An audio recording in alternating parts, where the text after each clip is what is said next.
Yo, let's up the score. This your boy Chris. Uh, Doing a pod today. Uh, give you the back. Just doing some catching up, pretty much from the Trae Young deals, any other deals that came out before. Uh, Catching up with a lot of basketball stuff. So I'm just gonna give it to you. Uh, Hopefully I'll do more pods during the year because lately I haven't been on my game. So hopefully I'll give you some more of that. So we're just gonna kick it off, and first off on the tip off, we're gonna talk about the Trae Young deal. And Trae Young has been traded to Washington Wizards for some pieces, and it's been a lot of talk about he's been getting traded to other teams. And one of my thoughts about it is, first off, I'm going to tell you about the piece before I tell you my thoughts. The details of the deal is he goes to Washington. The Hawks get C.J. McCOLLUM, Corey Crispy. I think that's it. To me, it was to me when I heard the deal, I was like, oh, he going to Washington. So it kind of lets me know the Hawks is going to a different direction. Plus, on top of that, the Hawks been playing real good without him. During those, when he got back, they weren't playing up the par like they was when he was away. So that, I think it kind of plays into it a little bit. And plus, I wasn't too sure that a lot of Hawks will give him that deal he's looking for. So that plays a role too. And Jalen Johnson since he been gone, pretty much been a triple-double threat every night since he's been left. So that plays a part too. But let me tell you my thoughts on it. So the long-term future of the Hawks, and because I think it's just because it's long-term for me, Jalen Johnson is the head honcho of the team now. So with him, they're going to try to build around him, and it's much cheaper. Plus, he going to get the long-term deal. I want to say I don't know if he got the max deal yet. I'm pretty sure he does. But they're going to build around him. Plus, they're going to hopefully Ricochet will take a little bit of jump now since he's gone. So he hopefully get more touches. And another big asset of Trae Young gone from Atlanta is because it's going to help them financially. So it's going to create more of a flexibility on their financials. So plus, and most importantly to me, I think finding an identity on the offense and defensive end. So during that streak, well, I'm going to say since Trae Young been gone for the past 2 weeks during that time, defensively they've been playing a lot better. And plus, offensively, what Jalen Johnson do for that team is he spreads the ball around. He gets his rebounds, and he gets some rebound, push the pace up. So that gets Kongu gets some shots, and Ricochet gets shots. You name it, there'll be a couple other guys in there get some shots. Dyson Daniel plays a little bit better, plays a lot better, but his shooting's been a whole lot down. But he's really been, to me, Dyson, his shooting's been his struggles since he came in the league. So his percentage went down. So basically, that's pretty much a normal thing you see out here. Last year was just I won't say a fluke, but he can still continue to be a good shooter. But like I said, for them, that leads to more balance on the offense, and hopefully a defensive end, it hopefully gets better. But right now, what's stopping Atlanta right now is like Porzingis. Porzingis has been out for, when Trae got back, I think Porzingis been out for a little bit. the issue is they had to play. They had to play better on defense. That keep the ball moving like it was those 2 weeks when he was gone, and keep continuing building off of that. And plus, they need to figure out what kind of identity they're gonna build around with Jalen.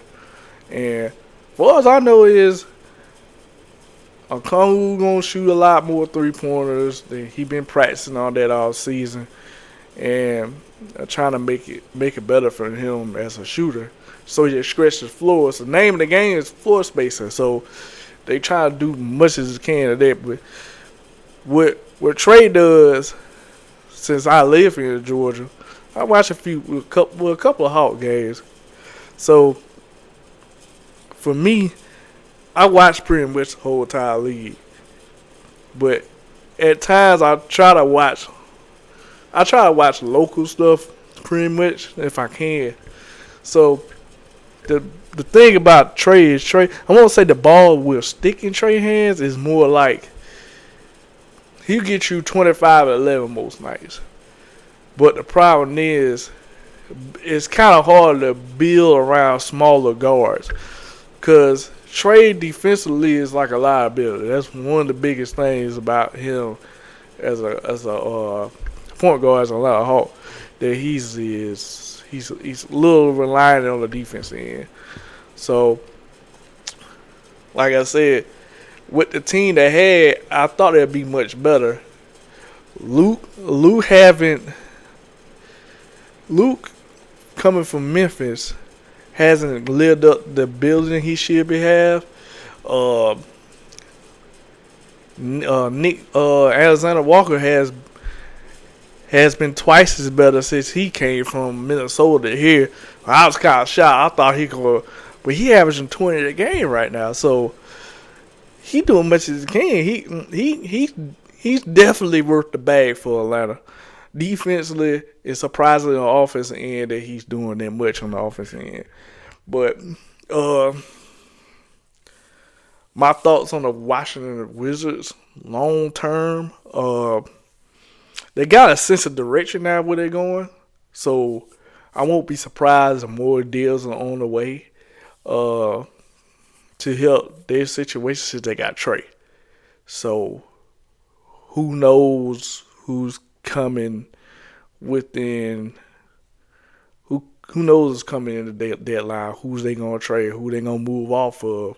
Hopefully Trae will get more money what he's looking for.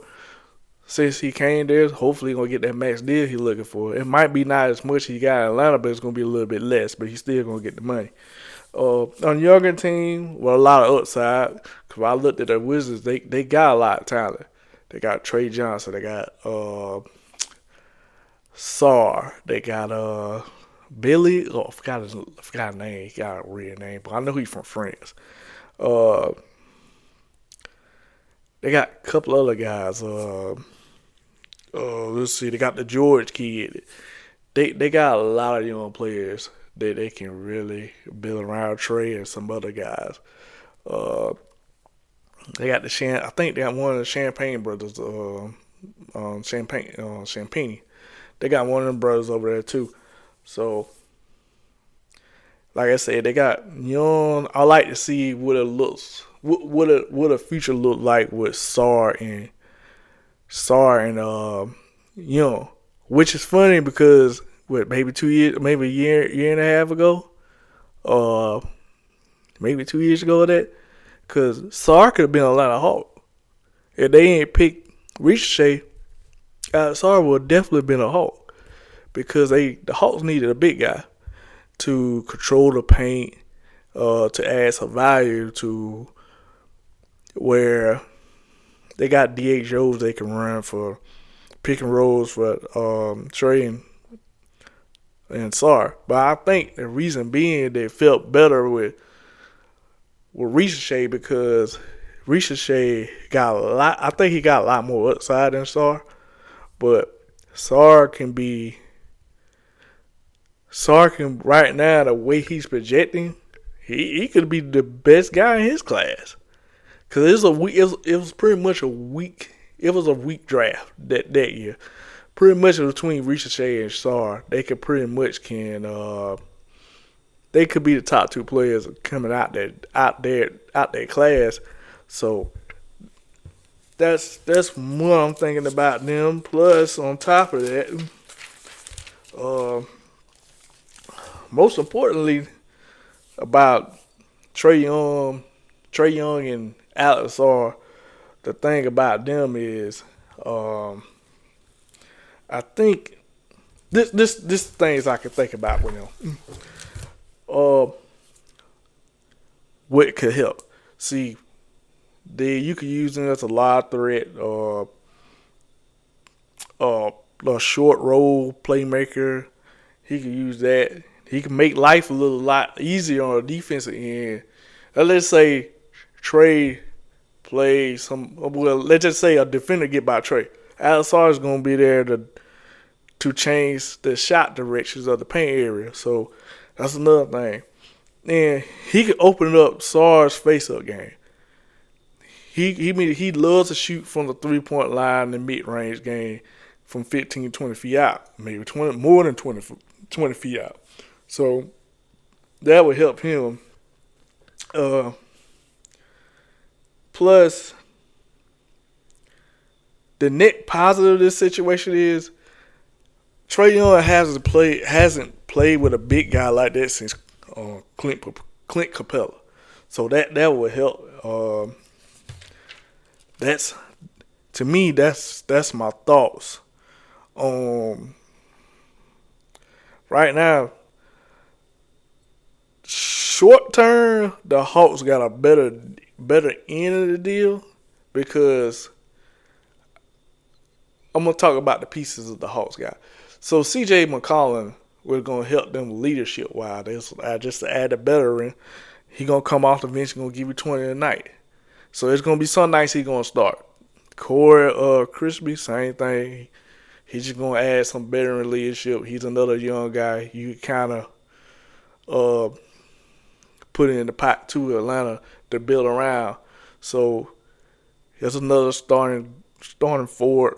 He's a good outside shooter, a good player that I won't say a 3-and-D player, but he's more of a guy that fits the role in there and do what he need to do.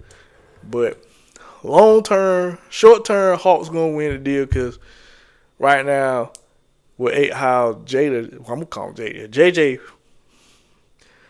JJ has a lot of room to grow as a team and build around him too. So the head coach got a lot of things he could work with, especially they call it as a genius offensive coach. So you could see, I won't say offensive coach, but he's a genius. So he can work with that right now. So he had to worry about doing so much because, like I said, with Jalen, he grabs the ball off the rim and pretty much push the pace. So like I said, short term from me in my eyes, the way of looking at it down the road, Atlanta got a better deal in the end, the short term wise. Long term wise, Washington got a better end of the bargain to me because Trae Young's established point guard. He's gonna be a starter. Plus on that, he got better. I think they got better quality of younger talent than Atlanta does, but at the end of the day, he got Sarr, Trey Johnson, George. I think his name Kente George or Keontae George. They got the same similar names. The other George in Utah. So they got George. They got Carton.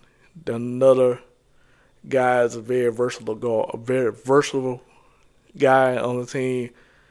And like I said, they can do a lot of things. Like I said, trade deadline here. Plus on top of that, they can add another piece. Chris Middleton might be a dangling piece. They might get traded out. So you just never know what Washington can do. But like I said, longer term, hopefully everything works out.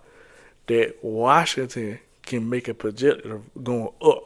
So end of the day, like I said, Atlanta more in the short term, in my opinion. Longer term, Washington will win the deal too. So it's more, to me, it's more an even deal. So hopefully that Trae Young don't get injured and stay healthy.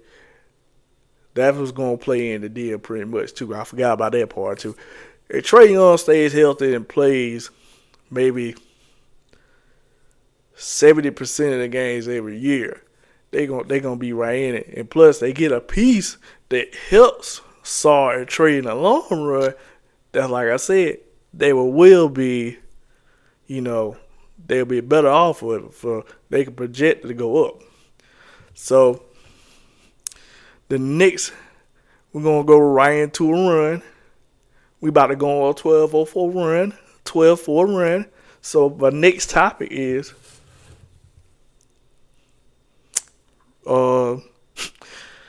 Giannis ready to go. He ready to get out of Milwaukee. He ready to get a nice scenery, and he want to make it do what he do for his next team. So Giannis is ready to leave. So here's my thoughts on that. So it's certain teams interested in Giannis since he said, well, I'm ready to leave. It's time for me to go. I already did my 12, 13 years here, so I'm ready to go. So the teams are interested. You got Hawks, Timberwolves, and the New York Knicks. Personally, I think Timberwolves and the New York Knicks got better pieces to get Giannis in a sense. Like for instance, my vision is I'm gonna give you a two-parter. We're gonna talk about trade packages and why I think those packages might work. I know some people would disagree, but there's some. So the trade package that I like, to me, like for instance, let's talk about the Timberwolves. The Bucks, Giannis go to Timberwolves. So the Bucks would get Rudy Gobert, Jaden McDaniels, Naz Reid, maybe 2 to 3 first round picks, and maybe some swap picks in the deal. The reason why I think will work because you got Ant-Man and Giannis playing on the same team short term. So here's one of the reasons why I think it will fit. It will fit in the short term. So you still got Giannis still in his elite level and he's still in his peak too at the same time. Plus, you got Ant-Man, his prime, he's about to get ready to enter his prime window. So either he's in it or he's just outside of it. Another thing too, the biggest thing about they styles don't really, in my mind, watching those two play, they styles don't really. It ain't no pull and tug with those playing styles because you got Giannis that like go downhill, and you got Ant-Man that scores all 3 levels. So what makes this more pleasant to my eyes, because let's just say one thing, plus what pleasant to my eyes are more a sense of you got Ant-Man come down and let's just say they pushing the pace. You got Giannis coming down too. So both guys, they either going to make the pass or they going to take it to the bucket. So it's one of those two things. And then plus with those two, you can have a pick and pop, a DHO type game. So you can run that pick and roll and make sure like, okay, you got Ant-Man coming down on the corner. They go Giannis set a screen. And he just, Ant can hit his peripheral and be like, okay, I got a short shoe over there. I got a short shoe in that corner over there. Then you probably got, if they don't trade Julian Randle, I think you can see him coming down through the paint area If you give it to Giannis or give it to Randall and get an easy layup, it's going to be, you got to pick your poison. Or he just, Ant-Man just come through there, down the lane, get a layup at 5-1. So it just, that's what it seems. Like I said, it's not going to be a rug and tug type thing. Another thing about it, too, is that the thing about it is about Giannis and Ant-Man essentially is they, like I said, they're not going to be in the way. Like I said, it ain't going to be a pull or tug type situation. And plus on top of that, it's going to be better than what you think it's going to be. Plus on top of that, let's talk about the New York Knicks type of thing about this situation too. One thing about this situation is that New York got pieces too, but it's very interesting how they're going to roll those pieces out to get Giannis. I'm pretty sure Cat's part of the deal. Maybe you might have OG might be going part of the deal. Maybe McHale might go. But I don't think McHale might go because Jalen want McHale there because they friendship. That incident between him and Josh might be going to Milwaukee because the little frisky incident they had. So, but in the end of the day, it depends on how they gonna match their money, what pieces will go, how many draft picks they gonna go. But as a fan, I think New York is gonna be more of a plausible place, and that fans want him to see is go to New York. But for me, him and Ant in Minnesota will work. It's gonna be but the thing about it is, Giannis gonna be like, okay, I'm going from Milwaukee to Minnesota. But size wise, I think Minneapolis might be a little bit bigger than it. Might be bigger than Milwaukee. And plus, on top of that, I don't know he wants to stay in this. Even though both places he goes are going to be cold, but it just, he got to ask himself either. You got two, the Giannis got to ask himself, him and Dane didn't work out because I think they style of play didn't mesh for certain reasons. I don't know why. For instance, to me, you got two different type of closers. So he got to figure out which one is a better closer for him in the end of the day. Which team is going to be better for him in the long run and which closers he like better. Because Jalen's a closer that's type that he go down here too. Well, he got an outside shot too. It's just, I think there's another guy that scored 3 levels. The thing about Jalen's a much smaller guard, so he gonna get more wear out than Ant-Man is. Ant-Man is about 6'5" to 6'6". He gonna get wear out because Jalen likes to get to the basket. In the playoff time, he goes to the basket. He get more wore down. But the question is how Mike Brown's gonna continue using him during the season in the playoffs. And will it help Giannis or will it not help Giannis? Same thing in Minnesota. Minnesota, I think when Ant's more of a he's more of a guy that's willing to work on things to the sense like, okay, during the games he be like, well, okay, I ain't got a shot, I can lean on Giannis. Giannis knows for a fact during the fourth quarters and late third quarter, he knows he gotta go to Ant. Same thing with Jalen. So he knows that he gotta give it take. But I think Ant was gonna be more of a more of a guy that won't get wore down, and I think Ant-Man can get him over. In my opinion, I think Ant-Man will get him over the hump than Jalen will. The problem with going to, well, I'm gonna tell you another thing. This just popped in my head.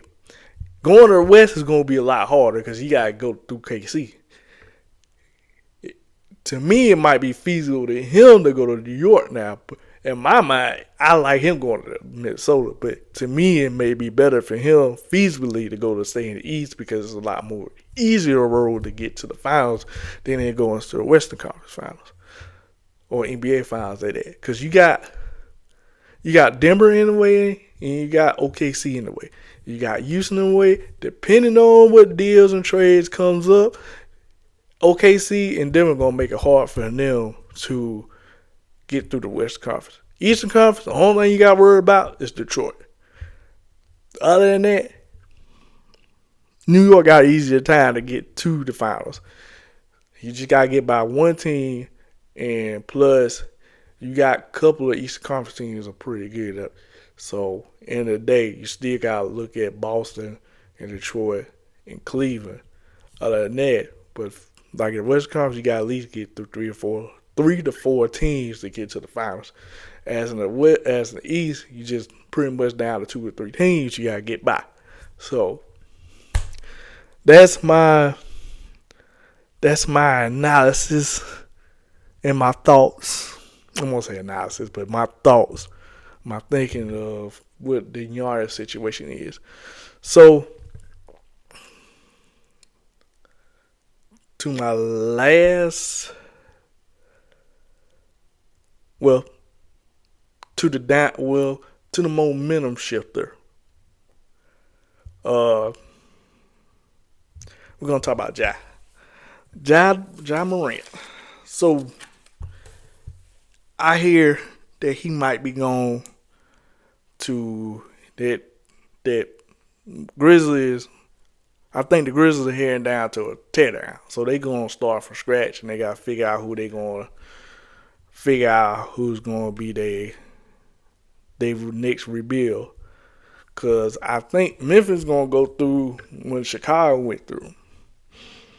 Meaning, if Ja gets traded to any team, essentially the Kings they was talking about.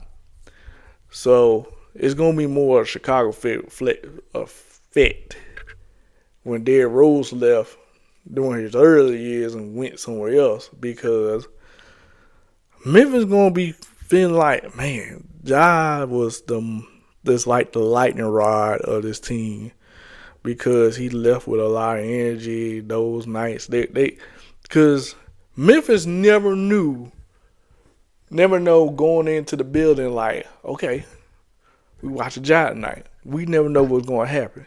Like, the plays he makes, he might be doing a 360. He might be coming off, off the baseline 360 layup, something like that. Or he gonna posterize somebody that night.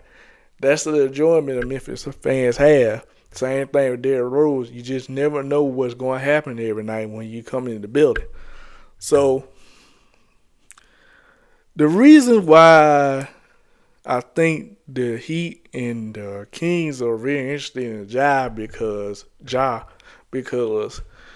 one thing, they both need steady point guards. One of the reasons the Kings need him, because after De'Aaron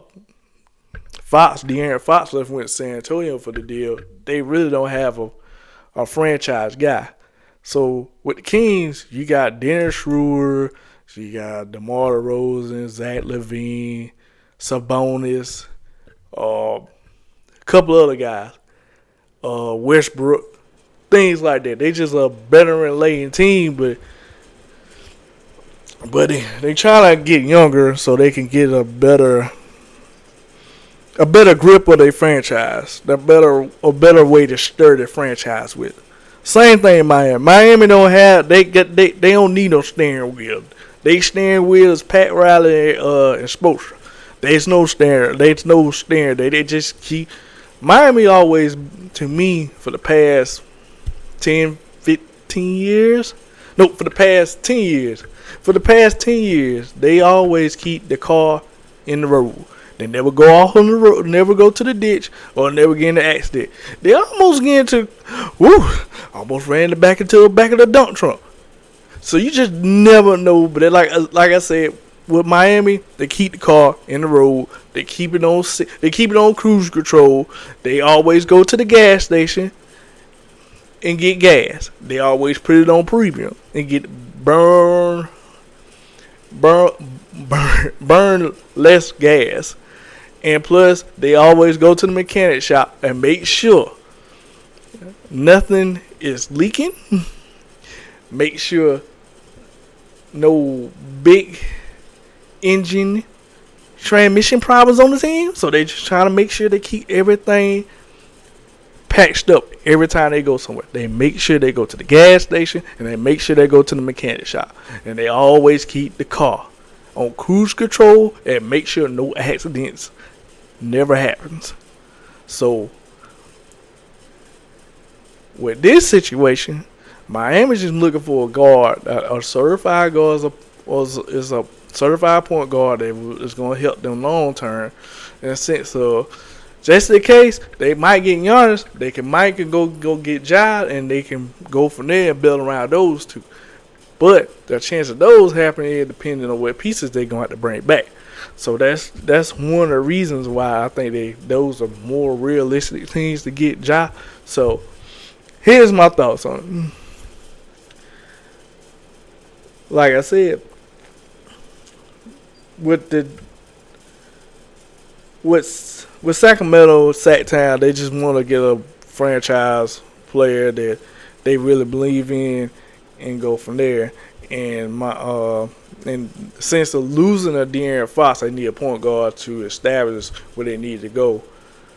Like I said, they gotta find somebody to stir the steering wheel to keep the car on the road for Sacramento, which is hard to do sometimes. They always throw their car in the damn ditch all the time because they don't know where the fuck they're going.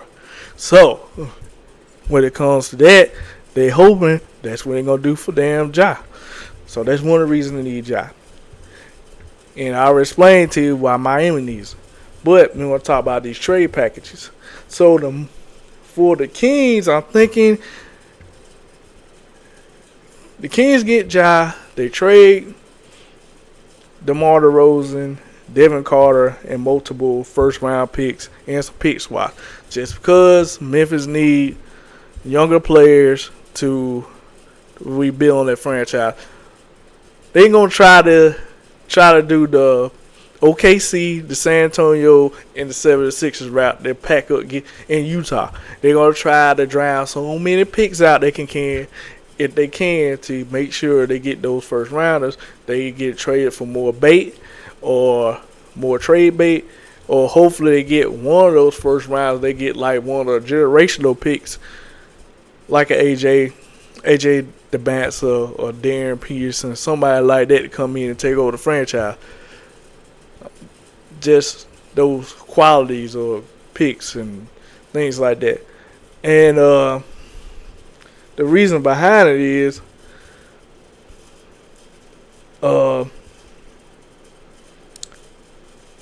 they just need those type of pieces to keep them steady for the long run for Memphis and Sacramento, because they need some franchise builders to start off and build from there from ground up. The reason why I think Miami wants Ja is pretty much explanatory. Like I said before, they need a point guard on the roster, and plus Ja needs a stable franchise. That's one of the biggest things he needs. And maybe another superstar to come with him and build it from there. But the trade package for the Heat is pretty much Tyler Hero, Jokic, and maybe one first rounder for Miami and go from there. So that's my thoughts on that, on this Ja situation. End of the day, you just gotta go from there and build from the top if you can. Hopefully things will turn out the right way, but it is what it is. But my final possession of this Let's Up the Score, and this how we're gonna end this thing. Darryn Peterson pretty much has been out for maybe a few weeks. Now he's starting revving back up, and he just has shown that has shown that he's the number one guy in my eyes. That he's the number one guy. AJ is a close second, depending on whether or how the lottery falls out. That's going to depend who will pick one or two, and based on need, based on fit. But what I like about Darryn Peterson is he's a 3-level scorer, a two-way guy. He goes hard all the time, no matter what. He's very selective when he shoots the ball. And the thing I did not see on his high school take so much is I did not get to see his outside shooting as much. So that's what I like about it. So he's doing a lot better with that.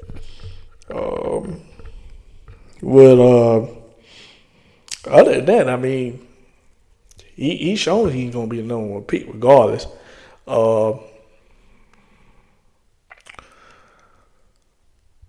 But he keeps getting better and better by every game. But other than that, thanks for listening. Continue listening. Tell a friend to listen to this, and make more friends by listening to this too. So, end of the day, enjoy your week. Hopefully, more trades come up. I'll be right back with you with more things coming up. But continue enjoying life. Keep your mental health great, and enjoy your week. And peace out. Let's go.